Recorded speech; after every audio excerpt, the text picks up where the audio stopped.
There's also a webinar that I did on the research itself that is on the Brain and Behavior Foundation. So if you are really interested in the research piece that I do, there's a very detailed webinar on that was made for the public. So that's available too. So anorexia nervosa in adults. So this is really an interesting illness in that it's the only psychiatric illness that's actually based on a physical symptom like this weight loss. So you get diagnosed with the illness when you suppress your weight below what is normal for you is the current diagnosis. So if you were 180 pounds most of your life and you drop to 120, even though you're not officially in the underweight range for adults, we do diagnose that as an illness because that's the weight suppression. So this is a huge biological signal to have your weight be much lower than what your brain, your hormones, your physiology have decided it should be. Now, when your weight gets that low, generally the people are diagnosed as a psychiatric illness because they have disturbed perception about what their body is like.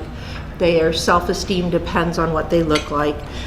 And they have fears about changing their body, fears of weight gain and things like that. So that is a psychological factor that comes in. Now this illness is not that uncommon. It's about 1% of women, so that's the same incidence as schizophrenia. It's about 5 times more common in women. And it has the highest mortality rate, as you are all aware. So this is a very hard illness to treat. And then some of the things that motivated me going into research in this is that this is an important thing, and I don't think the treatments that we have are optimal for the patients. And so even when people get the right treatments, 50 to 70% relapse and become chronic, and it does take years. So there was a recent study that at 9 years 30% of people recover from anorexia. At 22 years it's 60%.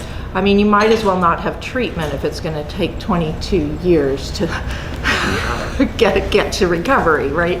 So that's really scary. So then we have bulimia nervosa, which is very, very similar to anorexia nervosa, and it involves binge eating behaviors, but the same kind of self-esteem based on image. Now, really the only difference that's concrete is that bulimia nervosa people they're not underweight when they have the symptoms.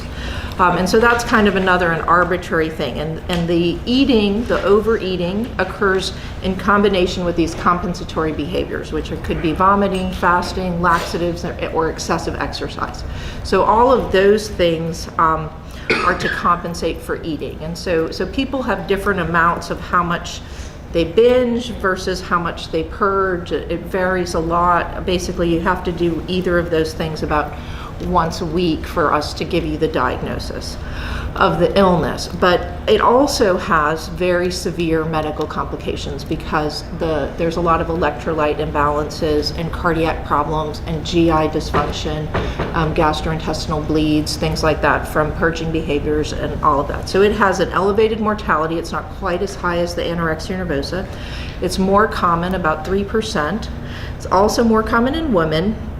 And it has a more fluctuating course. So that's one of the things that makes it hard to get patients with bulimia nervosa to stick with kind of outpatient treatment, is that the stress happens, they binge, they purge for 3 or 4 months, then they get past the stress, all the symptoms go away, they think they're fine, and then they might be fine for 1 to 6 years or 2 months. We don't know. It's a very fluctuating. The anorexia nervosa is a more consistent control of calories, concern about the body image. The patients with anorexia nervosa seem to have a more consistent low-grade level of symptoms all the time until they make it to kind of sustained recovery. With bulimia nervosa, we're much more likely to see this fluctuating course where people have a lot of symptoms and then don't have a lot of symptoms, and that kind of ties together with depression, is often very comorbid. So when they get depressed, the binge purge behaviors kind of pick up, and then they get out of depression or out of anxiety, change their job, finish their college, whatever it is,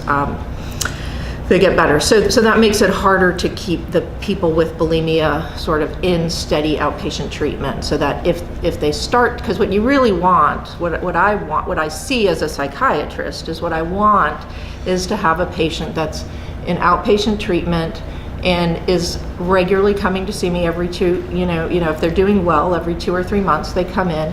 And that way, if things start to get out of control, they have a clinical relationship they can easily re-engage in and say, oh no, I started having binge purge, I haven't had that for a year, 2 years.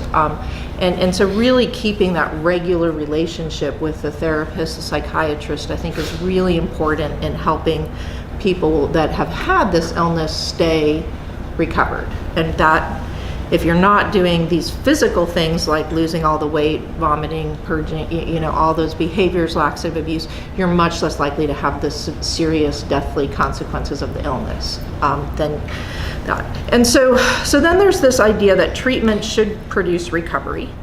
But most of the existing treatments really focus on the acute behavioral changes in the binge purge, the restricting. So helping people learn how to eat when they have anorexia, restoring their bodies physically. And so this eat more, it seems like this should be easy. This is not easy for the patients. If it was easy, they would do it, but generally it's taken years to get to where they are. So years of cutting out fat, years of saying I shouldn't eat this, I should never eat a carbohydrate. Like those thoughts are ingrained, and so it takes a really long time to get them to feel like they can be a good person and be eating the food and that. And so current existing treatments, the treatment centers for eating disorders, mostly focus on this meal support, dietetic support. So this is telling someone you can eat that, you'll be okay, and then after they eat it, if they're anxious and shaking, you sit with them, you help them get through it. It really does work short term. So in the short term, we can take someone with the illness and fix the symptoms most of the time. Occasionally, but I would say that there's probably 3 patients I've seen that we really couldn't do much with when they were in a facility getting treatment. But then they discharge from these facilities and they still have the stressors, they still have the environmental stuff that was promoting the eating behaviors, and they don't have enough support to change. And so in psychiatry, we have sort of this trifecta of there's the behaviors in the illness, there's the cognitions, which are kind of the conscious thoughts in your head, and then there's the emotional component to all of this, the anxiety, the depression, which may or may not be easily verbalized. So sustained recovery. So when I started in this field about 10 years ago, I focused on what matters with sustained recovery because my interest was in studying how the brain changes when people get better. And that really, I came into this very much a neuroscientist more than a psychiatrist, and I was interested in understanding how does the brain change when people get to recovery. And so sustained recovery was associated with much better relationships with the people that are around you, the actual people you spend time with. You feel like they're supportive, you feel like they're engaged. It's also associated with higher self-esteem and improved self-knowledge. And so this is not, objectively, this doesn't mean that they change who they relate to in their lives. This means that they're able to be more honest about what stresses them with the people that they spend time with. So there's an ability to sort of verbalize, this makes me uncomfortable, which isn't there when they're sick. So when they're sick, there's sort of this shame associated with verbalizing negative emotions. And I think that comes out of this starvation state and the impaired food, is that when you don't have enough food, one of the models we have is that biologically that means everybody else in the world is not helping me because there's no food. So even if you choose whether you lose weight, whether you choose to lose weight whether you intentionally choose to diet or whether you accidentally lose a lot of weight because of, say, cancer treatment or something, that same brain effect happens, that it becomes much harder to trust the people you're with. And so that's some of the work that we're trying to do. Okay, so just briefly, how do we study the brain? So I like the model that we have biology, which is what's in our brain, the genes that form our brain, the neural circuits in our brain, and then we have the conscious, the psyche, where we have the thoughts that we have, the eating beliefs, the body image thoughts, and then we have our environment, our social environment, which has dieting and stressor. So when we use a brain scanner, we have people go in a machine and we're looking at how the the hemoglobin is actually being oxygenated and deoxygenated. So we're looking at how the blood, so unless you're having a stroke, all the time you're having oxygen extracted from the blood in your brain, and we can actually pick up those signals because it changes the iron status of hemoglobin in the brain. And so if you think about something more, if you use a particular area of the brain to do something, we have more oxygen being extracted. So we get what we call the signal. So that's what we're measuring. We're measuring how oxygen is extracted from the brain, and they call this the bold signal, based on the thoughts people are actually having. And so the first studies that were done around 2000 or so with this technique was really just looking at what happens if we have a checkerboard on the screen, and you're looking at a checkerboard, areas of the brain that are involved in detecting light versus dark squares, and they used all of that. So when I decided to become a psychiatrist, it was largely because you could now look at subtle differences in thinking about yourself, thinking about your friends, thinking about what you want out of life, all of those components, and look at how different areas of the brain are used. And I thought this would give us a better way to understand psychiatric illnesses, because the patient, previously, all of our understanding of psychiatric illnesses in the, prior to 1990 or so was based on what the patients told us. The behaviors they had and their ability to express the thoughts in their head. But this isn't enough, because only a small fraction of the process of thinking is actually conscious. So like you're not consciously saying, I know this is Brooks, I know that's Patty. You just are putting together those images, and it's not a conscious process of extracting all of these features and let me see who is this. Most of our thinking is kind of unconscious. We're putting together information. And so that's where in psychiatry we've been struggling, because the patient's we assume that your ability to answer a question involves the exact same circuits that mine do. That's an assumption. And even if you give the same answer, that doesn't mean the people are actually using the same parts of the brain. So that's what I was really interested in studying. Okay, so I got a grant from NIH to look at how people, and I picked 3 groups of people. So throughout the rest of it, we're going to have sort of healthy controls in green, and then we have the people that currently or recently had anorexia in blue, and then we have the weight recovered women with anorexia in pink. And so what they did in the scanner was they read sentences, and the sentences were about themselves and their social values. So I believe I am considerate, and we compared agreeing and disagreeing with that statement, and we had other statements that were like, Brooks believes I am realistic. So they would give me the name of a specific female friend that they had, and they'd be looking at what parts of my brain are engaged when I think about how other people think about me. And the reason we picked these kinds of sentences is because we knew what parts of the brain were supposed to be involved in healthy people. So in healthy people, there's a pretty normal neural circuit that's very in the middle of the brain, kind of our primitive cortex area, which says this is who I am.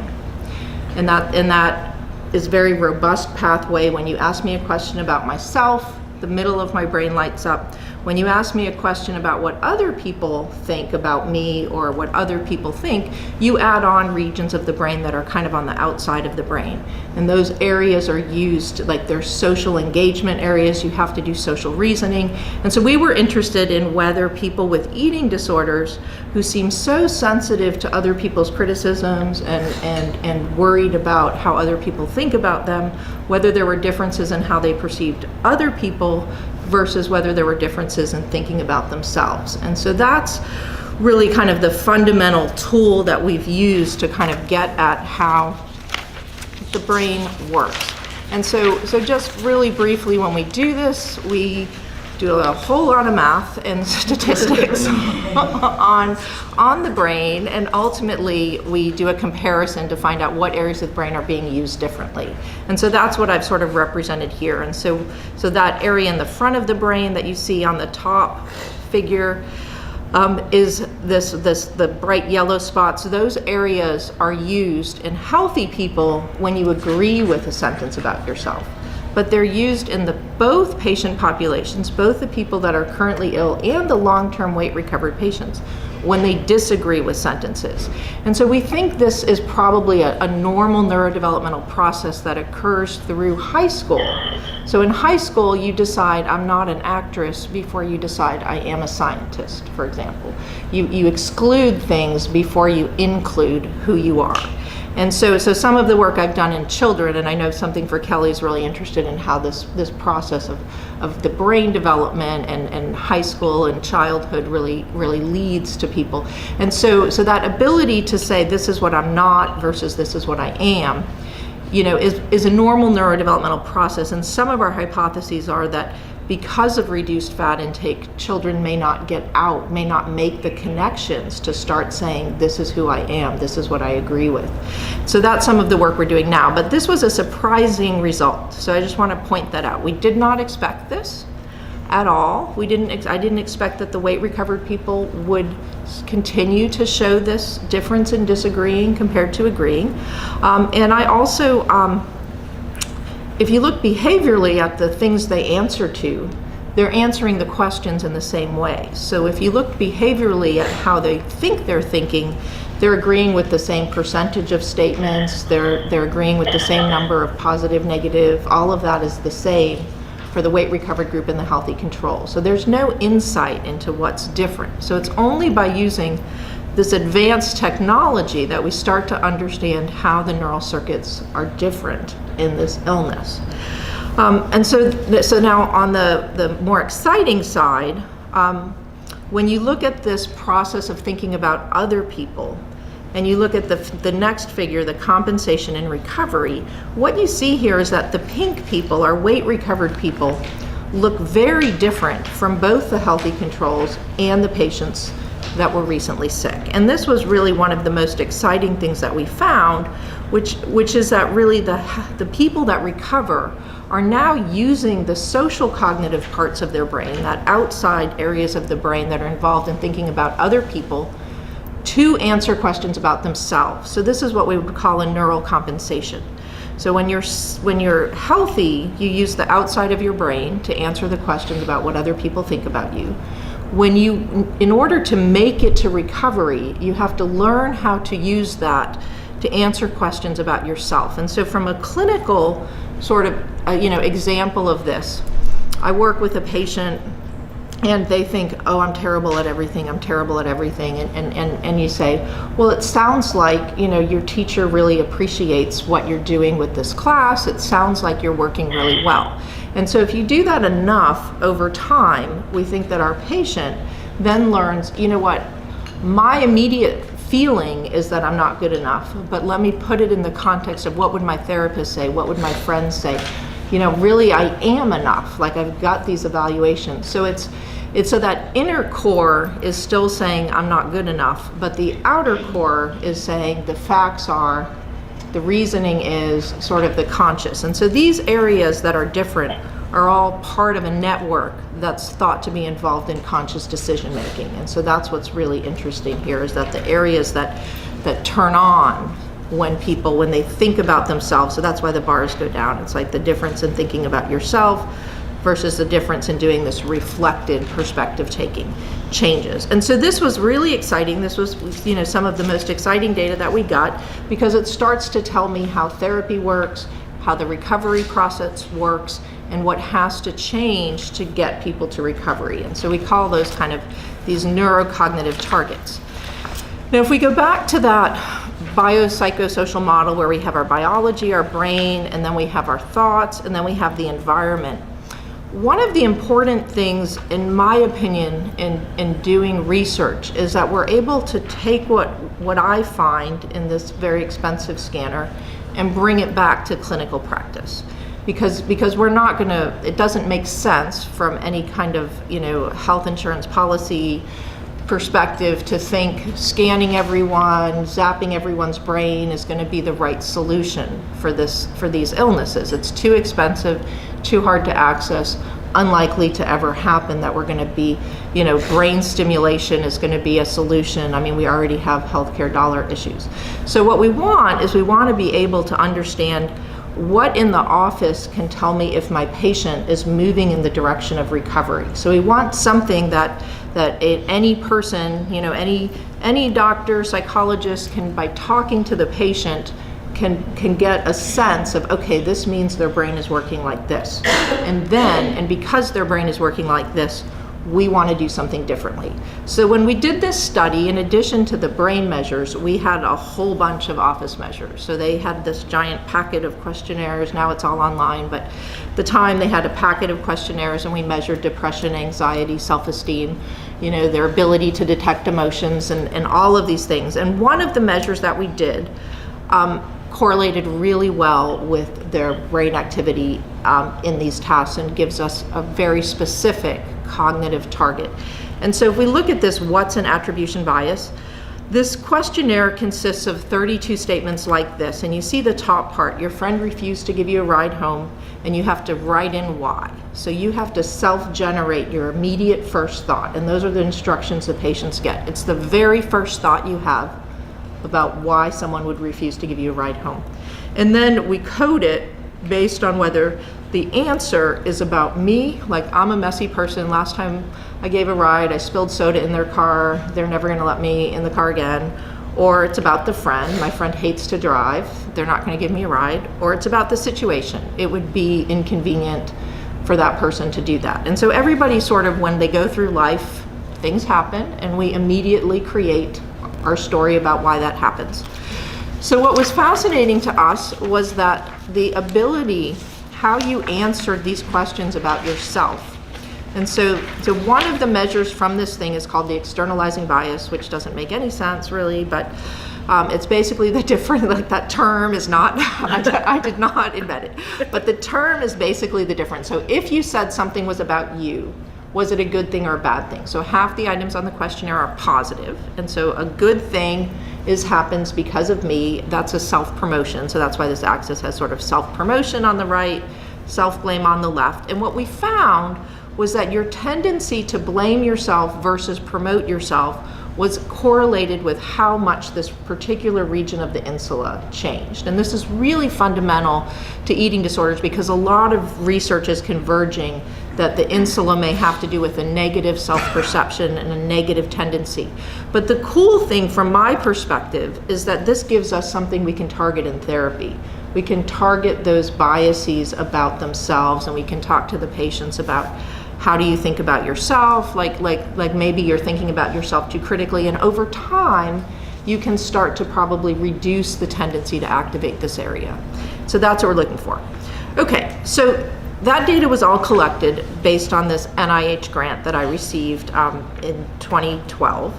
And in the way NIH grants work is you sort of already have to have a pretty good set of data saying that the result is going to happen. And so I had pilot data that basically was consistent with this first aim. And so I've sort of listed under it the aim. So the first one was, is the social brain function different in these groups? And the answer was yes. The second one was, does recovery differ in these three groups? And the third one was this exploratory thing, is there anything we can measure that relates to the brain? And so then we collected all that data.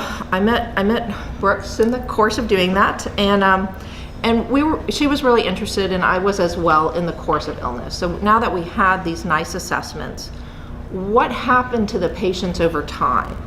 And so we wrote together this pilot foundation grant. There's a HOG Foundation for Mental Illness. They may have changed their name, but it's basically gives small mental illness grants out to different researchers in Texas. It's a Texas specific thing. And so they had an application that looked like we could say, okay, with this amount of money, we could call up everybody we already studied, because that's not that hard. We could invite them to come back, and we could reassess them and ask them questions about whether they recovered, what kinds of treatments they got, whether this externalizing bias changes over time was one of the big aims that we had, was that. And just what did these people look like after, and at that point, by the time we got the grant, the people that had done the original study were 2 to 6 years. So we had 2 to 6 years of sort of clinical outcome from this cohort. And so we found that 40% of the people that had been sick when I met them were now in what we'd call recent weight recovery. So they had maintained a healthy weight for a couple of years, and none of the people in our weight recovered group were sick. So this was a really good weight recovered group that we had to begin with. Every one of them had been able to continue on without relapsing into the eating disorder. Okay, so aim one of the grant was, what changes with recovery? So we had the assessments at the beginning. So in this table, there's like two numbers, and the number on the left in each column is sort of what they scored on the test when we first met them, and the number on the right is what they scored on the test when they came back. And then we have sort of differences. And so I highlighted in blue things that were different for our currently ill anorexia. So at baseline, the people that were sick had higher scores on a test of eating, which makes sense. And then the stuff in pink is what changed over the time, over the course of recovery, what actually has to change. And so the people in the middle are the ones that had been sick, but now we're in weight recovery.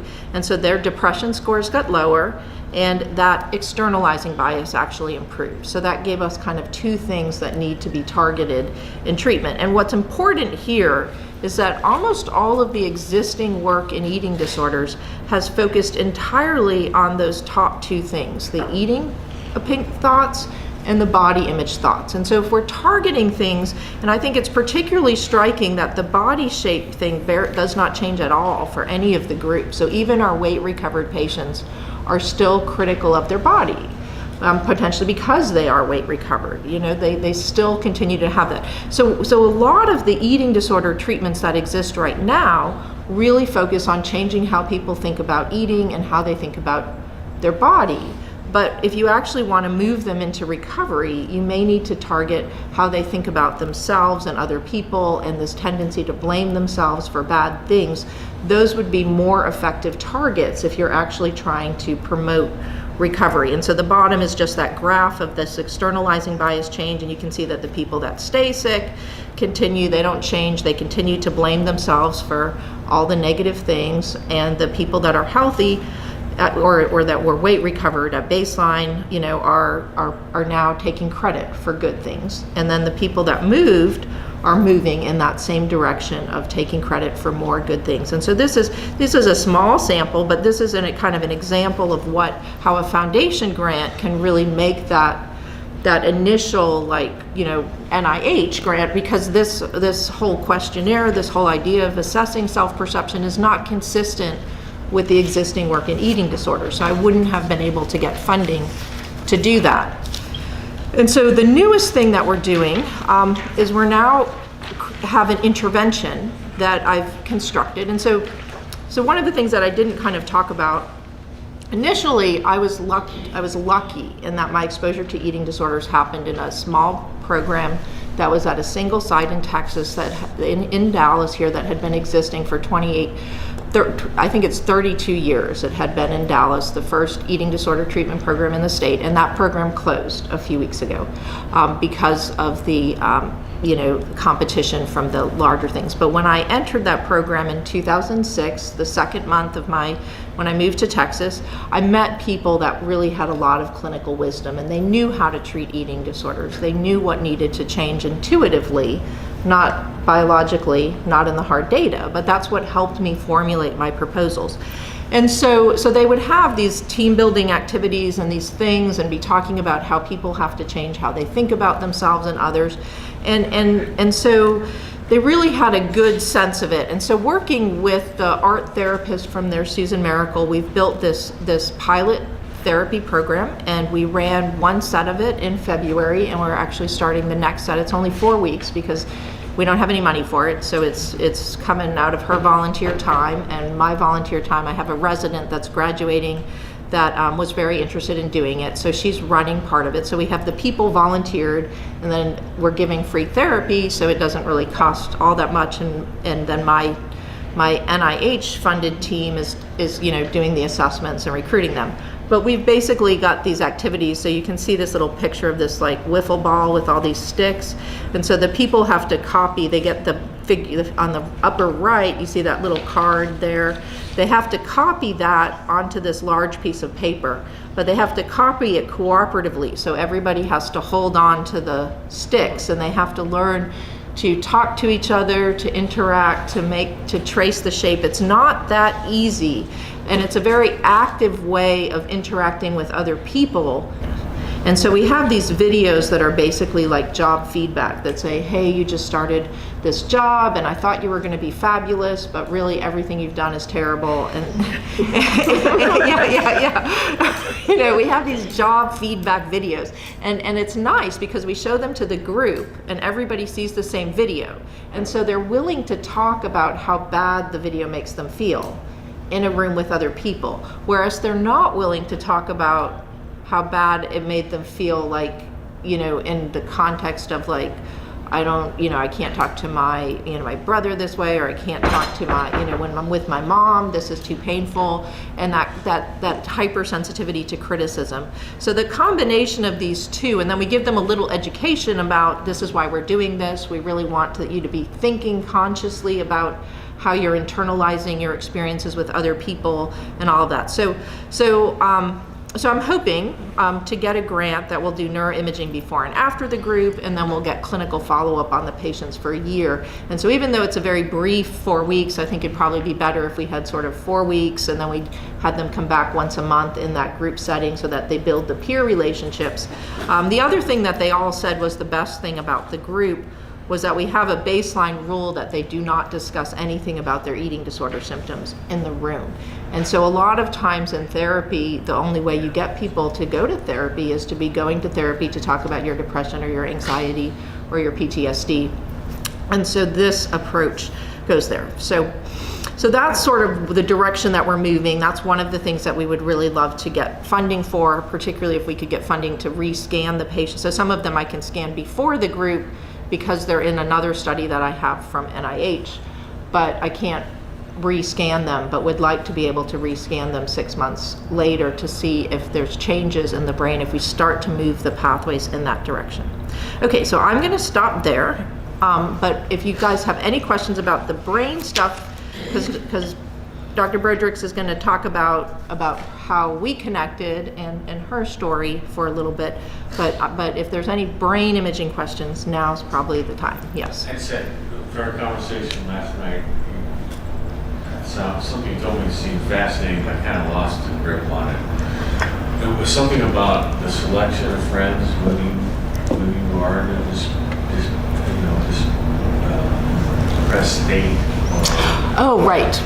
Oh, yeah. So one of the things we had talked about is related to kind of the depression research in the brain. And so we were talking about how selective serotonin reuptake inhibitors work and how what happens in the brain when you actually take one of these medications to fix depression. And there was a meta-analysis a couple years ago that combined all the brain imaging studies, and one of the common tasks that they do in brain imaging is to have people just look at happy and sad and angry faces. So you're just looking at what is your immediate response when you see something happy, sad, angry.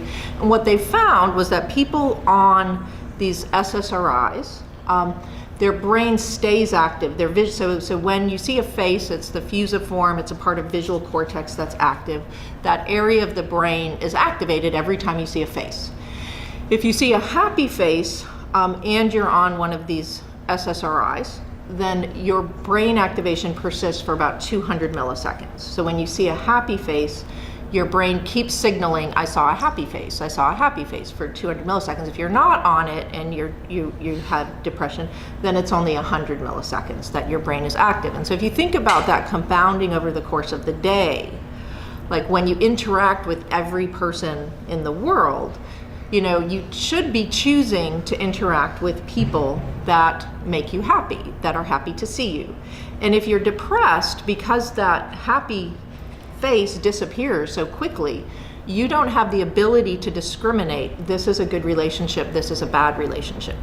And so that's really one of the things that we were kind of talking about yesterday, is like what happens when you get someone that's depressed and you put them on medication.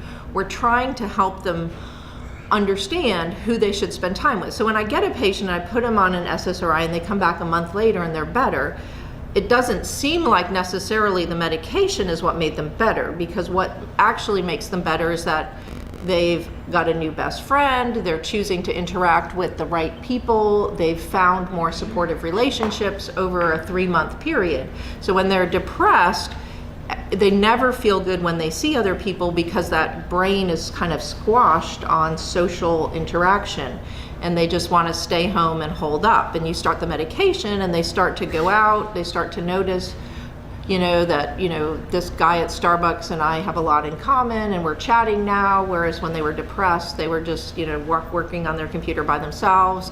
And so it builds. And so that's the kind of thing that kind of small interventions might make, and that have big ramifications for how people interact with others. And what we're hoping here with this sort of group thing is that they'll start to trust that they can be with people outside of the illness symptoms. And so one of the things that I hate as a clinician are the patients that really like being in treatment all the time, because they like being in treatment, because they know how it works, they know that all of these people in the room are my friends and we all talk about our symptoms, and that's a good place for us to be. But trying to get someone out of that and into the real world and learning to interact with people not talking about the illness is actually a real challenge in the current way healthcare is prescribed. Because it's you put someone's not doing well, you put them in a group, but if the group is talking about symptoms, then the patient thinks about the symptoms more. And what we really want to have happen is for them to start thinking about other things more. We want them to think about volunteer work or their jobs or that. But a lot of times the anxiety of interacting with other people is so high that they can't enter that, they can't enter that animal shelter, they can't sign up for that class, they can't do it because they have so much anxiety about how to interact. And if some of the people that start in treatment at 14, and then you got them at 23 and they've been in and out of treatment, they've really had limited socialization in terms of being able to have groups of friends and peers, because every time you get pulled into one of these treatment programs, your whole life is kind of cut off. And then you have to restart it over and over again. And if anyone's ever moved, moving is one of the most stressful things for people. It's not that easy to find the people you want to relax with. So. Thanks. Thank you. Okay. Every story is unique, but I do believe that there are some commonalities within the stories, and that's what we've kind of used to piece together to kind of decide where we want to go in our research. So I'm going to share a little bit of mine. Obviously, Kelly had a story, Morgan had a story, everybody has a story, but I wanted you to hear a little bit about mine and my journey and how treatment was kind of integrated in it. So, you have to pick a place to, obviously it builds your entire life, but the place that I really picked was really the beginning of my MD PhD program, where I had made a ginormous move. I moved to Virginia. I didn't know anybody who was starting what is a very challenging program. So for those of you who are not aware, when you join a combined MD PhD program, there were, when I started, maybe 20 in the country that were actually endorsed by the NIH.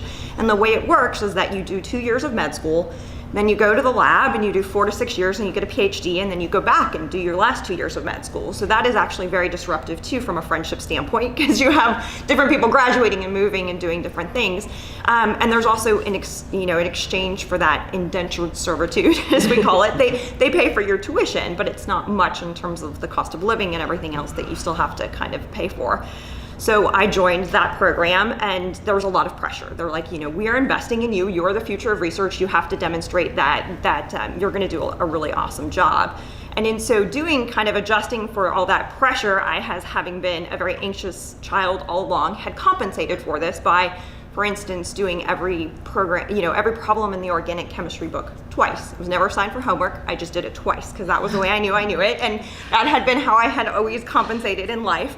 Unfortunately, in med school, that's not possible. Med school has a lot of information, and there's no way you can do that. So I was kind of persistently very anxious. I did not like to eat because I felt nauseous because of the fact that I was so anxious all the time.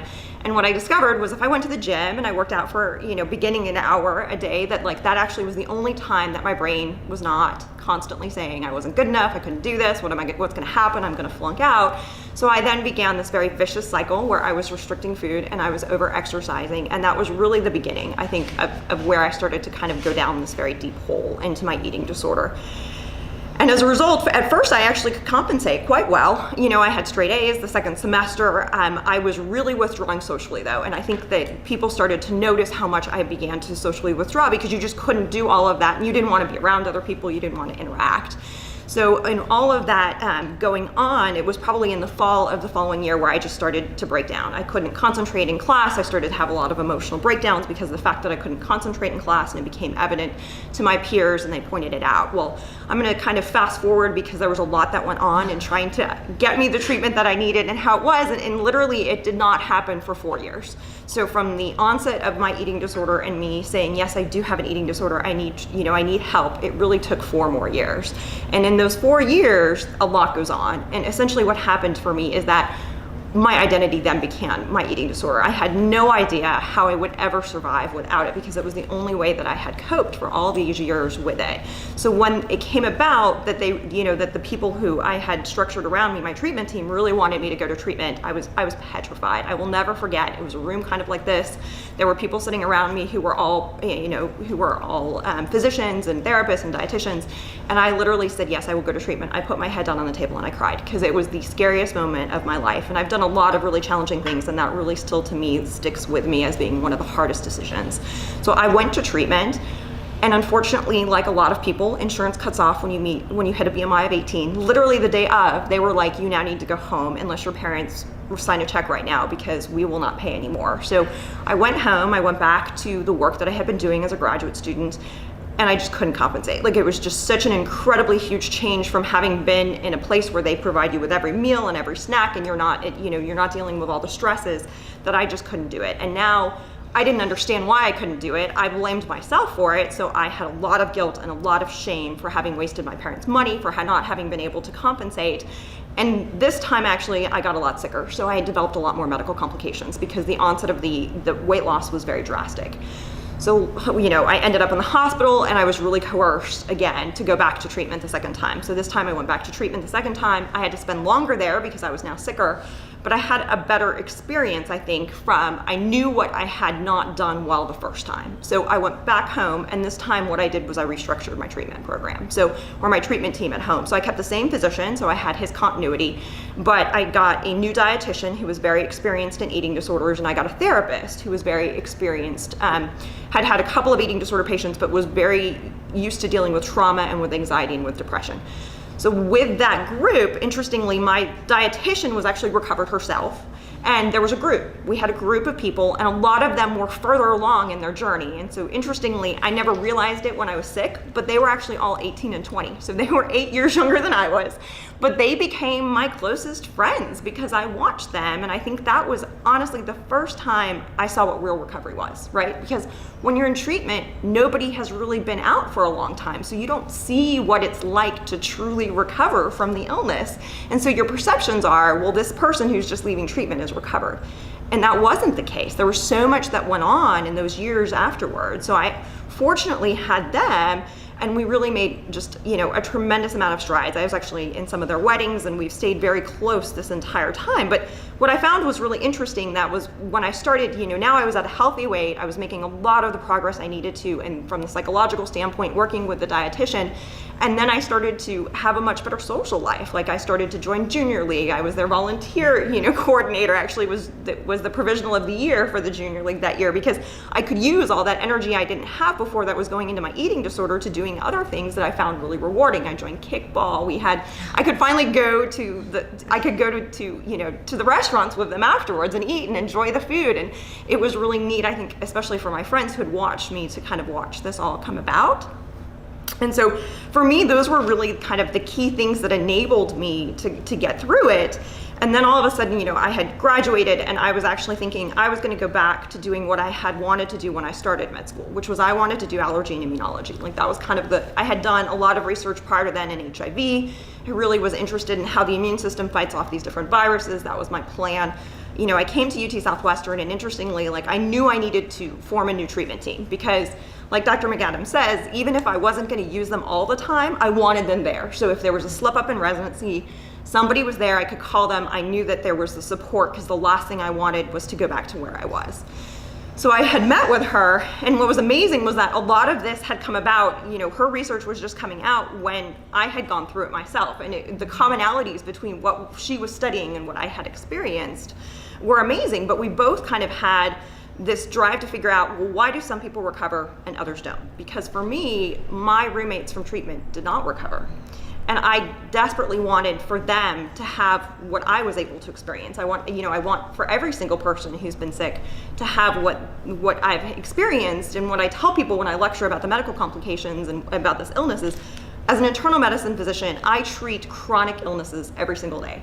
There are certain things I can't undo, right? If you have smoked 30-pack years, there's gonna be damage to your lungs I just cannot undo. And we have to work with what you have. For an eating disorder, I really can. I can watch you go back to a state that where you were before your eating disorder. So although there are some kind of long-standing physical complications, they don't actually necessarily have to be there all the time if we can catch them early and get you to a healthy state early enough. So for me, that was really the driving force, was to understand, well, why do some people recover and others don't? And so if you look kind of back in your handout, that's really where we started. So we had this HAW grant, as she mentioned before, and we started to look at, okay, well, we had these 3 groups of people: the people who were still ill, the people who had been ill when we initially met them but had recovered, and then the weight recovered group. And we went back and we asked them, well, what was the age of onset of your illness? When did you first receive treatment? What was your worst age of your illness? And what was your lowest weight? Because a lot of people thought the more severe your illness, to understand why that was going on.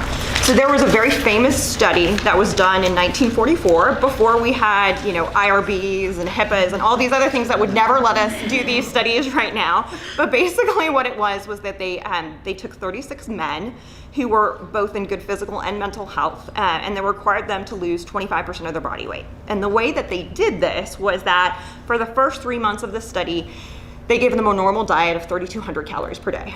So then for the next 6 months, they put them in this semi-starvation state where they had to eat 1,500 or so calories per day, which was just divided between breakfast and lunch. And then they gave them a 3-month recovery period where they ate 2,000 to 3,000 calories per day.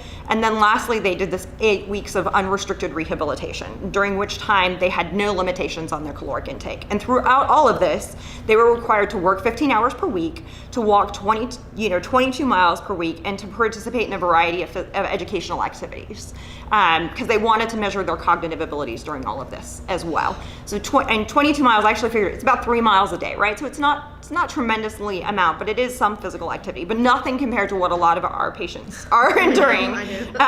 So from the physiological consequences, what they observed is they had significant decreases in their strength and stamina, their body temperature and heart rate and their sex drive all decreased. And from the psychological consequences, what they witnessed was that they became obsessed with food. They would dream and fantasize about food. They would read, they would talk about food, and they would even talk about how enjoyable it was to watch other people eat food. So if you've ever been around somebody with anorexia, it sounds really familiar, right? It sounds like a lot of the things you've witnessed.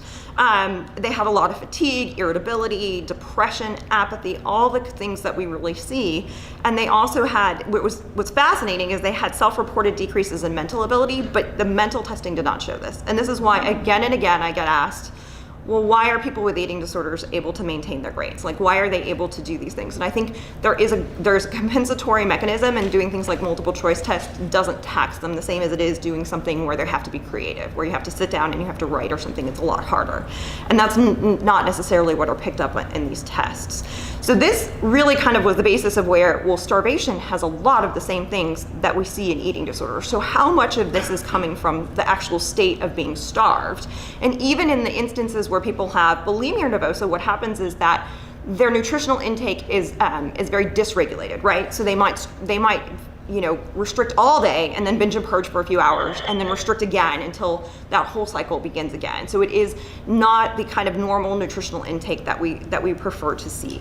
So that's where we came to this question of, well, what is all this brain-body connection? So is the eating disorder the etiology of it, or is the starvation the etiology of what we see as the different symptoms? And what comes first, the chicken or the egg? The very different one. And the other thing that even complicates the matters further is that it's not just, as Dr. McAdams, so eloquently described, all these brains and these thoughts, but actually our environment is more than just our social perceptions, right? It's more than just turning on the TV or looking at a magazine and saying, wow, those people are really skinny and everything. It's actually the physiological consequences that are going on that can also affect our genes. So anytime your genes can actually be modified by different things, then that can alter the expression of different genes.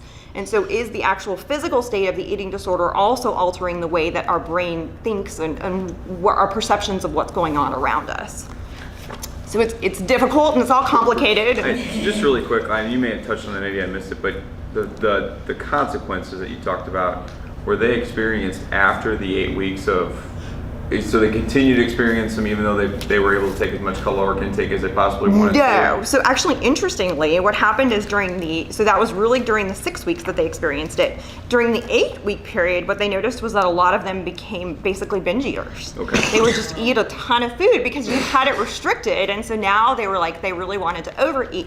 But what the nice part is that actually diminished with time. Okay. So they became kind of, acutely binge eaters, but when they realized that the food was not going to be restricted from them again, they were able to kind of go back to being more normal in their state of it.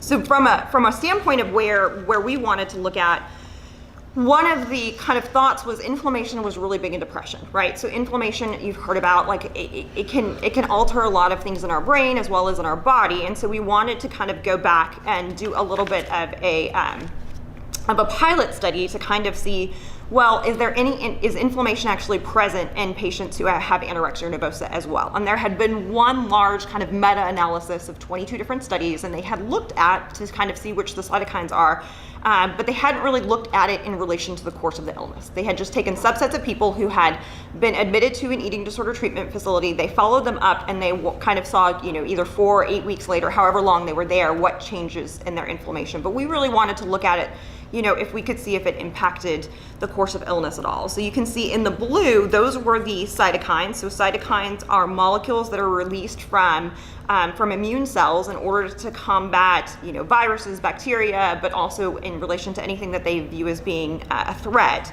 And so the ones that we saw differences in were IL-1 beta, IL-10, IL-2, and IL-8. So we then went back and we looked at it in relation to the course of illness. So the people who'd been currently ill, the people who had recovered, and the healthy controls. And what you see is actually there's really a subset of patients that have a history of anorexia nervosa that have much higher elevated cytokine levels. So this is a logarithmic graph. And so the people who are up in the upper ends are actually much higher, like 10 times higher than what the other people are in terms of it. So there does seem to be some role of it, but we had a very small group of people that we were able to follow. So I think really being able to follow that along the course of illness and figuring out what happens to these people who have the higher inflammation states, do they not respond to treatments the same way that the other patients did, will be key for discovering, is this something that I could target? So as an internist, I like finding things that I already have drugs for that I can target, and we have a lot of drugs that we use for rheumatoid arthritis, for inflammatory bowel disease, for different illnesses, and there actually have been 2 case studies, which, as I mentioned, so in science, nobody likes anything anecdotal, right? They always want as large a group of people as you can possibly study to figure it out. And so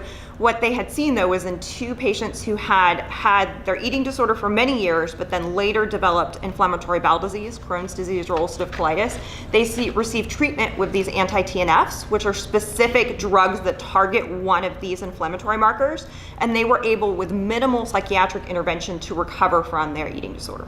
So it suggests that, in a select subset of patients, this actually may very well be an effective treatment. But identifying who those patients are, these are currently not tests we perform on people who have an eating disorder. So this is really where identifying what subset of patients that would benefit from this could be key.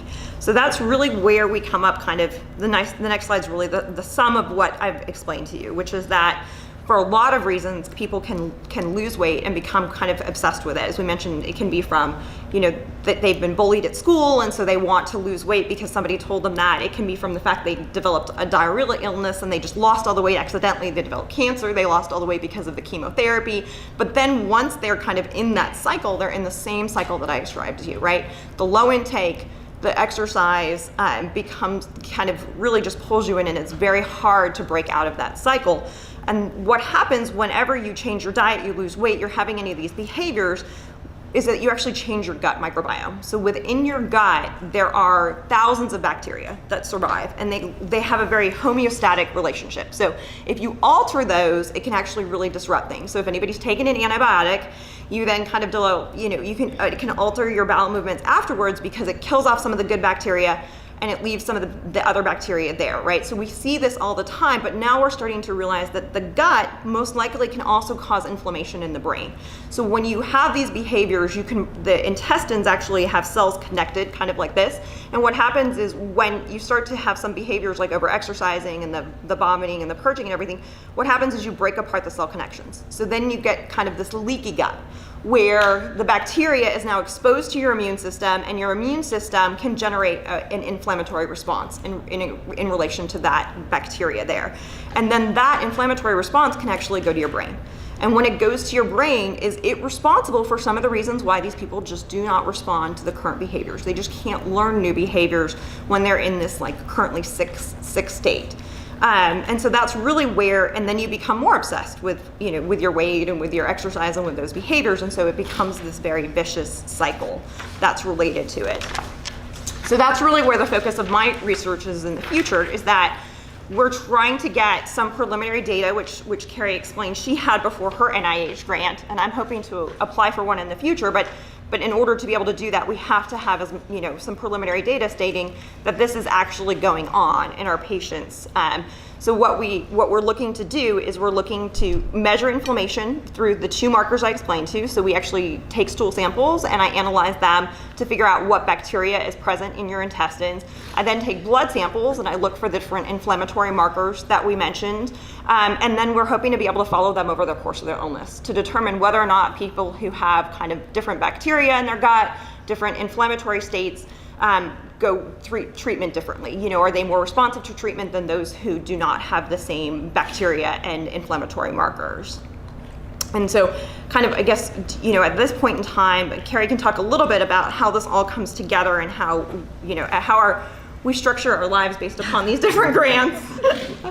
Yeah, so the last slide is just sort of, the way that researchers work and the way that funding works is not, it seems very, very esoteric if you're not in this academic system here. But so right now I have this NIH R01 award, which is basically a 5-year grant, and it funds my salary of co-investigators that I work with and the staff, and it gives us enough money to recruit people, to do assessments in the office, and to do that initial brain scan. And they want me to get 40 women with anorexia and 40 with bulimia and 40 healthy controls. And we have kind of specific hypotheses. Like one of our hypotheses is that, anorexia and bulimia are going to have similar brain activations, and that people with bulimia may have more differences relating to other people, whereas the anorexia, the starvation state, we think may be more internal. So we have hypotheses to do that, and they're very worked out and they're very kind of high end.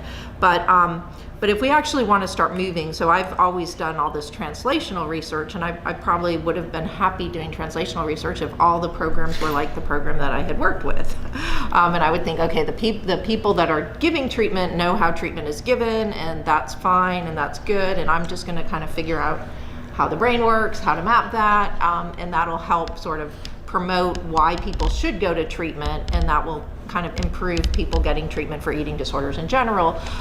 One of the things that we didn't really talk about was like sort of with the HOG grant, you kind of go in, most people think that if people just got treatment, they'd be fine, but that HOG grant really demonstrates that people, even people that get treatment are not fine, and so we really need to have the right kinds of treatment, and some of it may be that they're not getting the social kinds of treatments that I think they need, and then there may be these physiological problems that are kind of, maybe that, a quarter, 40% of people with the illness, really there's no way for them to get the kind of treatments that they need. And so to change this care delivery, like that moves you from sort of translational research, which is like sort of one piece of how NIH funds things, into like clinical treatment trials. And in order to get started on a clinical treatment trial, you need to have a ton of pilot data showing that this kind of thing works, and you can't get any funding until you have that. And so the intervention study, that attribution bias group, we've been trying to, just doing that, like to have people to do that, like to be able to, like the art therapist right now is volunteering her time to do these 2 groups so that we can get pilot data, but she ought to be paid. She, especially with the program ending and things like that. So generally, when you augment, you don't have to pay necessarily. When I get a foundation grant, often they don't allow funding for the principal investigator. They want UT Southwestern, part of my salary should support that. Whether they will or not, that's another thing, another issue. But generally, with a lot of the foundation grants, like the Brain and Behavior Foundation, I've gotten a couple grants from them, and then the Hogg Foundation and Children's has gave me a research grant as well. But generally, these kind of grants that augment, it's much cheaper, right? Because you're just adding a small thing onto a study, like adding a second brain scan. Each brain scan is like $500. This poop samples are the gut microbiome analysis is actually really expensive. It's really expensive to do things like that. So right now, for example, so I don't have any money from any sort of source right now to pay to collect blood and stool from the people that are in my NIH grant, because my NIH grant is for brain imaging. But the biomarker collection is a totally different thing. So I've been, she's submitting a grant next month, but we're trying to get money. And so right now we're storing the biomarkers with some, money that I moved out of my salary in a weird way to store them so that someday we can look at them. And so it becomes this patchwork of putting together, this is a little piece and this is a little piece and this is a little piece. I have a grant in right now actually to see if I can get NIH to pay for me to follow the people that we have in the R01, just like I got the Hogg Foundation grant to follow the people originally. And so now that I have the Hogg data and have shown that I can follow people, maybe NIH will give me. But that's another thing that right now we're enrolling all the subjects and we're paying them $5 for each monthly survey and I think another $25 every 3 months to talk to me on the phone to show that we can keep the people engaged. But ultimately, we want to put them back in the scanner at 1 year so we can really track the course of all these brain changes. And so this is kind of where these kinds of small foundations, supplemental grants, it generally requires some staff, we rely on the base staffing and then we kind of add on specific targeted things. And so we just have, it's a good place to be where you have so many ideas and things to study, but it's also I feel when you work with the patients and you're just so sad that they can't get the right treatments and they can't get the right care, it's really, it needs to change now so that we're not continuing to have these high mortality rates and just lose people that may or may not respond to conventional treatment. And then in this area, 25% of our state doesn't have any health insurance. And so a lot of times the people I see for my research studies are coming for the fund because they get paid to come. And then it's really, but I can't offer treatments to them. We're doing this little intervention group. And so that's, some people can come and get at least a little bit of therapy and a little bit of check-in. But there's a lot of people without any, that age out of the health insurance from their parents. And there's really nothing for them to get care for this really complicated illness. And so kind of reclassifying it into more starvation. So when they're starving, they can be at JPS or Parkland to get rehabilitated a little bit. But as soon as their vital signs are stable, it's very hard to keep those people in a hospital long enough to get to nourished body and brain. And so it's really a disaster. I think we get at least one a month, sometimes 2 a month that are very low unfunded people that are starving in our hospital systems. And it's just really sad that we don't have any way to provide any care for them. And it's challenging because the staff is reduced, the lights are turned down, the doors are all closed. Pretty much the only noise you hear is the whispering of the staff that's there and the beeping of the equipment. And as you walk down a hallway to meet your spouse or the mother of your child, you know for a fact your life will never be the same, because the worst fear a parent can have has just happened. There are a few of you guys who have experienced that fear. and you look the mother of your child in the eyes and you tell her she's gone. And that brings tears and this agonizing pain. And all you want to do is get back to your child one last time. And you're walking down that hallway again, and you're hearing the agonizing cries in the background.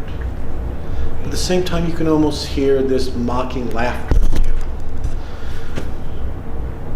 you. Many people with eating disorders manifest the disease as a friend. It isolates them. It takes them away from their true friends. And you almost hear this mocking laughter.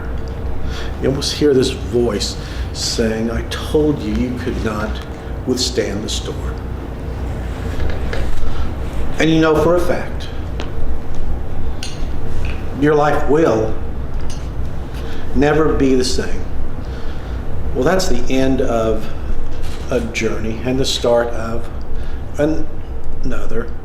But let's look at how this journey starts and goes through. Morgan, my son's sister, my beloved daughter, suffered from various eating disorders for 7+ years. We know that Kelly and Morgan were alike in some ways, in some way they're not. As I understand it, Kelly didn't receive eating disorder treatment. She didn't go to residential programs. She didn't go to doctors. So I'm here to walk through the process a little bit. And ordinarily when an attorney says, I'll be brief, you ought to roll your eyes because you know he's going to go on and on and on. But I've had the privilege of giving 2 TED Talks in the last year. And they limit their talks to 18 minutes or fewer, because that's the ultimate time that you can really get the message across. So we're going to do this in 18 or fewer, or 18 or less, whichever word you wish to use. The first line of defense in an eating disorder is with our primary care physicians, our pediatricians, the doctors that have seen our loved ones from day one. And ordinarily we see that something isn't right with our child. They start to isolate themselves. Their glands in their cheeks might become swollen. There are various signs that can be seen. So if our doctors are up to speed, they run a blood test, and the blood test shows either their calcium or magnesium or sodium levels are a little bit off. Their potassium. How it happened to us, Morgan was walking out of a movie theater, passed out, fell, cracked her chin again, took her to the ER, of course. They ran blood tests. Doctor pulled me aside and said, Mr. Dunn, we have a little bit of an issue with her blood test. I'm thinking, oh my God, they found cocaine or meth or something. And the doctor looks at me and says, well, her potassium level is off. I said, oh, you didn't find any drugs at all? Oh, thank God. He said, Mr. Dunn, that's indicative of she could have an eating disorder. She could have anorexia. This was a young doctor, probably not too long out of his residency, or maybe he was serving his residency there. We were lucky that we did find a doctor like that, because we also found that after a while we took her to a counselor, and the counselor confirmed, and she began to have other issues, and we found out she had a leaking heart valve, which was also indicative of this disease. And we're thinking, why in the heck didn't the doctors catch this before? And the statistics show that our doctors today, in their average 3-year residency program, receive 1 hour of eating disorder treatment. 3 years, 1 hour.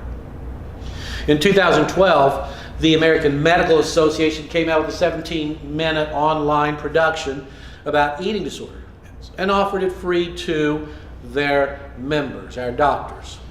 0.04% of the membership of the American Medical Association chose to review this 17-minute online course. That means for every 1,000 doctors, 4 bothered to look at this.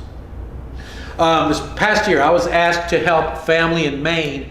They had filed a complaint against their doctor for misdiagnosing, and it was more just making sure they had their records in place, and it sounded halfway intelligent. And in the state of Maine's findings in the case, this is from the board that oversees their doctors in the state, they said this case is colored by educated parents trying to get state-of-the-art care from a state known to have slim resources for this condition. They couldn't even refer to it as a disease. And unfortunately, that is what we are faced with ordinarily on the front lines. But if we're lucky enough to get a doctor who understands, then you put together a treatment team while your loved one is at home. You include, of course, a psychologist, maybe a psychologist counselor, a nutritionist, the primary care physician, and perhaps one of the most important pieces of the puzzle, the parents, moms and dads. And the child ordinarily cringes because they've got their friend, they've got their eating disorder who has isolated them, and what do my mom and dad know? You know, they're old. How can they possibly understand me and this disease? But if the counselor is skilled, they can bring out, and I know there's a split of thought on this as to whether you investigate the causes of the disease and whether it was a traumatic event or environment or genetic. But the thinking is coming around to more, let's refeed the brain. The brain needs nutrition so they can think clearly. And that's the best chance if you catch it early and get the family involved.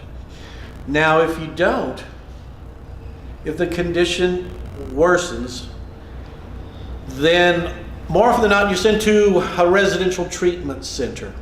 And this is where it gets good because you get the insurance companies involved then. A residential treatment center, if you don't have one in your state or nearby, you are sent to various states. Morgan went to treatment centers in Chicago, Phoenix a few times, Los Angeles, St. Louis, Denver, Lubbock. And it's almost like they, for lack of a better term, churn and burn the patients who come in. But at these residential treatment centers, they get counseling, meal education, nutrition advice. The doctors are supposed to monitor their progress. And ordinarily, the average stay at a residential treatment center is about 60 days. The average cost, if you're not insured, is about $1,200 a day. And they want to be paid in advance for at least a month. So after our loved ones are there for 3 or 4 or 5 weeks, the insurance companies then they assign an adjuster. And the adjuster gets involved. And the residential treatment center is sending mostly just the hard statistics, the BMI and the weight. They ordinarily don't send the doctor's notes, nurse's notes, or counselor's notes. And then the insurance company makes the call as to how long our loved one stays. Well, you would think the insurance company would use these great objective guidelines that we have set forth by the American Psychiatric Association or the American Medical Association, incorporating the DSM-5 guidelines that set forth the disease and how it should be addressed. And they don't. And right now they don't have to. All they have to do is comply with the terms of what their insurance policy states.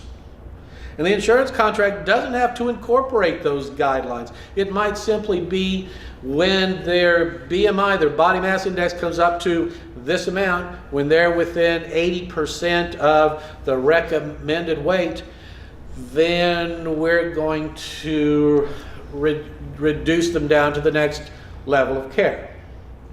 Ordinarily, and hopefully the doctors at the residential treatment center dispute that, and they do what's called a peer-to-peer.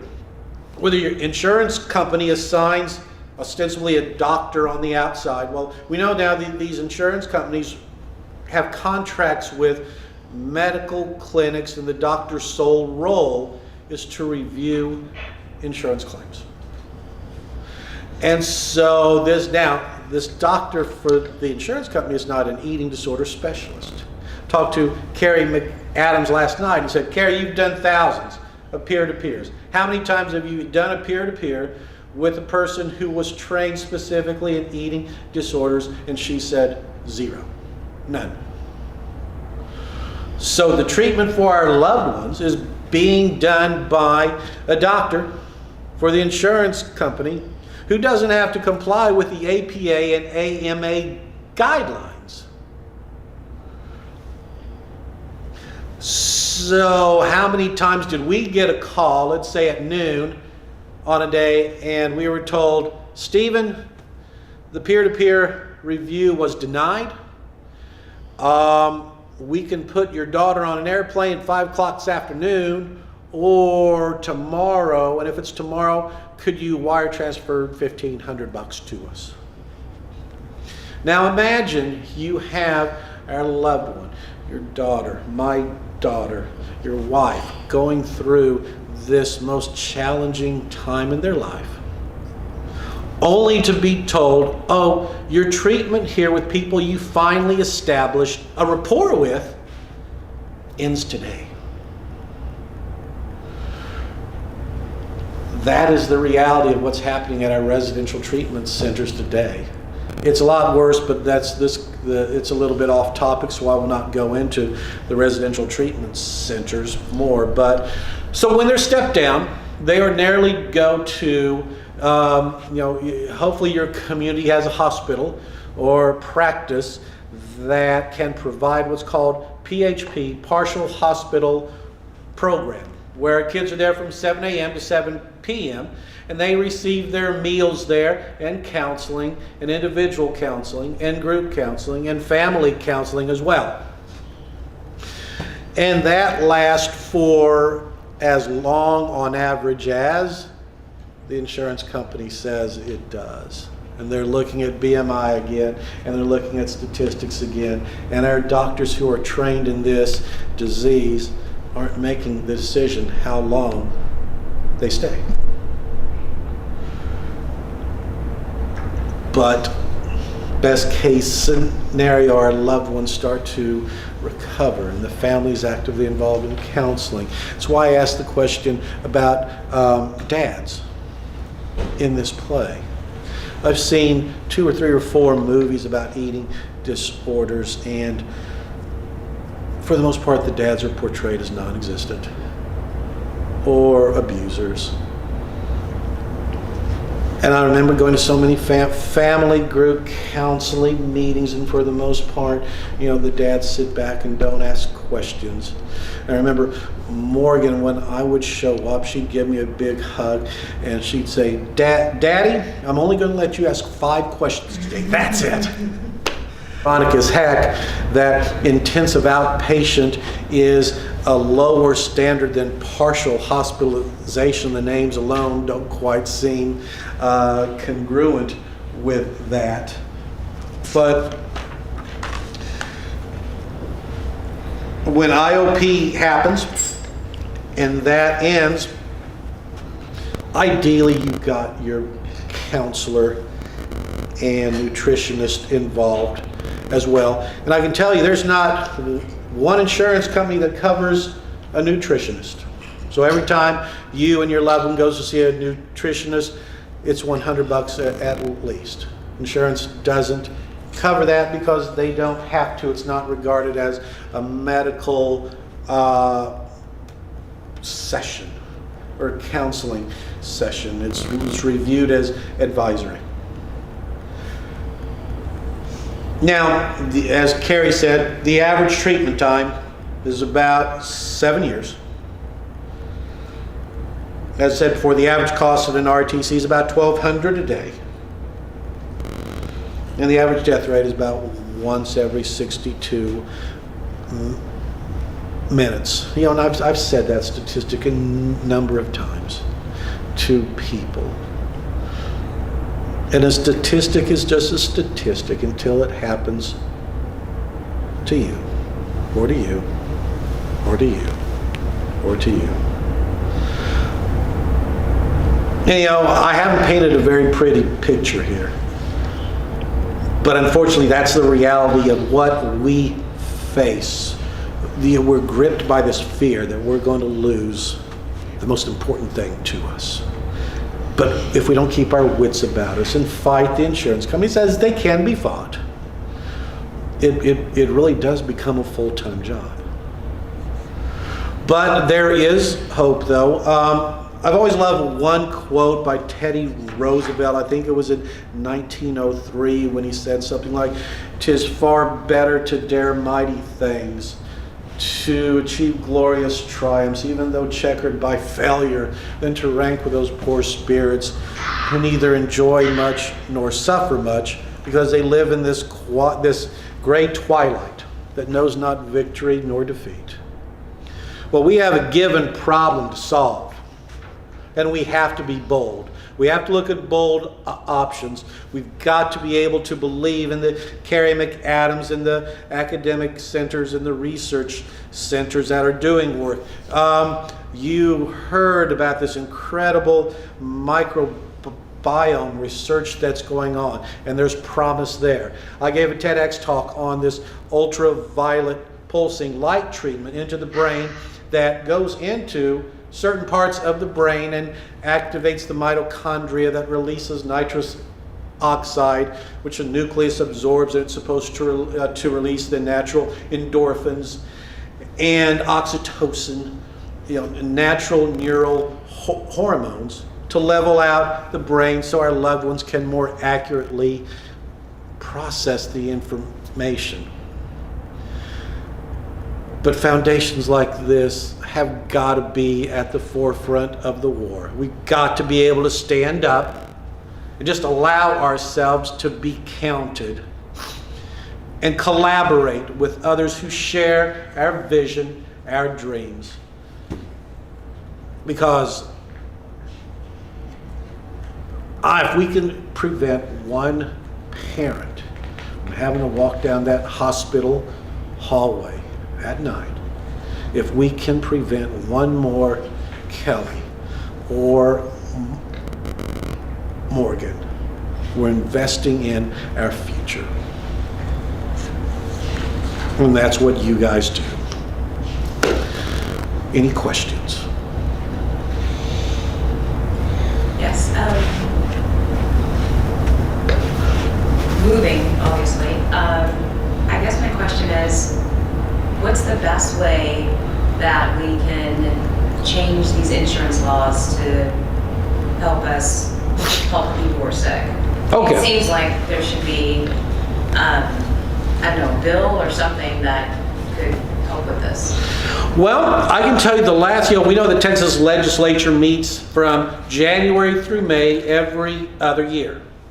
The last 3 times they met, Congressman Garnet Coleman down in Houston, who overcame a bipolar condition himself, has submitted an eating disorder bill going into adopting the guidelines and reviewing and that sort of thing. And every time it goes down to ignominious defeat, it doesn't even get out of committee because the insurance company lobby is so strong. Well, I believe we fight them in a different way. As an insured, you're entitled to all the information your insurance company has, including the identity of the doctor who participated in the peer-to-peer. You get his or her name, the state they're licensed in. You file a complaint with the State Board of Medical Examiners of the state that they are in. They're making medical decisions regarding an insured, our loved ones. And if they are making that decision not based upon the AMA guidelines or APA guidelines or the reasonable medical guidelines, technically that is malpractice. And the good thing about an administrative claim is in a doctor's malpractice insurance, it doesn't pay for defensive administrative claim. That means they're going to have to go out and employ a fellow mouthpiece. And if a doctor came to me and said, Mr. Dunn, I just had a claim filed against me for, with the state board, I'd say, great, I'd love to represent you. I'm going to need about $15,000 paid in advance. These peer-to-peer doctors, if we start to hit them where it hurts, and just if we demand accountability from them, then they're going to go to the insurance companies and say, hey, my livelihood's on the hook here. I've got to start to comply with these recognized guidelines out there. In addition, we have some friends in Washington, D.C. who are working behind the scenes. We do know this Anna Weston Act was passed in December of 2016. It still is awaiting funding, of course, but it requires training for doctors and make sure that eating disorders are treated with parity laws.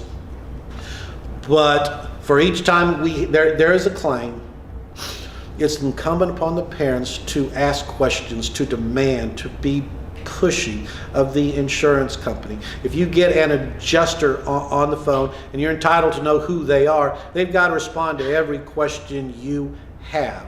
And if it's just a ranting threats against them, they still, the insurance company has a duty to act in your best interest.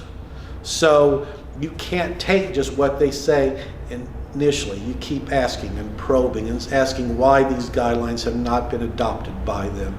So do you have something as a resource, like on your website or somewhere, that would help parents understand this is the process that you have to take so we can make a movement out of it versus just, these kind of one-off things that are happening? I am actually developing one right now. I'm working with a doctor in Utah, a doctor in North Carolina, a former Utah congressman, and in fact we're going after one of the largest residential treatment center programs here in the next month. In conjunction with that, we've begun to draft just guidelines of what you can do. I've gone into a number of Facebook groups and social media and put that out as well, but I think that's a really good idea to put it out there, and it will be up on my law firm website, the foundation website. We'll share it with you guys, of course, and the more we can spread the word about this, because it's really simple. The forms that to file a complaint, to how it's done, and for something like this, the betterment of society and helping kids is a heck of a lot more important than making an extra dime. Thank you guys for your time and attention, and I hope we have the opportunity to work together more down the road. Thank you.